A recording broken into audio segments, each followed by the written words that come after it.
I love working here at Winterholler Dentistry because I'm just really happy. I love coming to work. The staff is great, my boss is awesome, and I love doing dentistry. I love working with my hands. My favorite job when I was younger in high school and college was working in a locksmith shop. I love what I do. I like to make people happy. They come in often unhappy, they're in pain, and we help take care of that for them.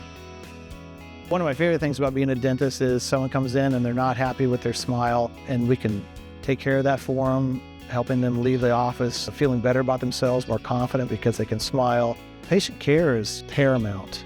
We wanted to provide them the best care possible, the best options. We take our time to do things right. When it comes to patient care, one of the most important things we can do is listen to the patient. What are they really feeling? Why are they here? And then letting them know that we will take care of them, assuring them that regardless of what their situation is, we will find a solution to make them happy and to take care of them. What I want my patient to know that when I step into that room, they are all that matters to me in that moment. And I can focus on them and take care of them. I want them to know that I can treat them like family.